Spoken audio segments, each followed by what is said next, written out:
बोला आ. डॉक्टर, जर मी भूल न देता दात काढून घेतला तर पैसे कमी होतील काय? भूल न देता दात काढायचा. भूल न देता चिमटा सुद्धा काढू देणार नाहीये ते मला. दात कसा काढू देतील? मला वाटतं त्यांनी नीट एक्सरे पण समजून घेतला नाही, कारण हॉरिझॉन्टल डिसइम्पॅक्शनची केस आहे.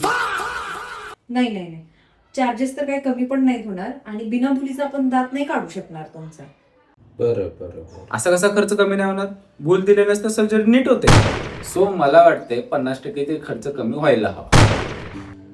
डॉक्टर, मला ते दात काढायची पकड दाखवता काय? अच्छा, पक्कड का? ठीक आहे. मला ही पकड घरी घेऊन जाता येईल काय? वो अलग ही लेवल का बंदा था. पक्कड का हवी आता यांना? आणि मी का देऊ माझी पक्कड? पहिली गोष्ट तर ना, त्याला पक्कड नाही फोरसेप म्हणतात. नाही नाही, पक्कड तर नाही देणार, परंतु मी तुमच्यासोबत तुम्हाला घेऊन जायला तुमचा दात देईन बघा. बोला आ. डॉक्टर, मी जरा आज मेंटली प्रिपेअर नाहीये. आपण सर्जरी पोस्टपोन करूया का? वाटलेलंच मला ना माहिती होतं. ओके, नो प्रॉब्लेम, काय हरकत नाही.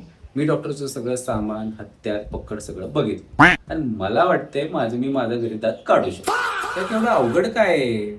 युट्यूबवर एक ट्युटोरियल बघेन आणि उपसून काढेन.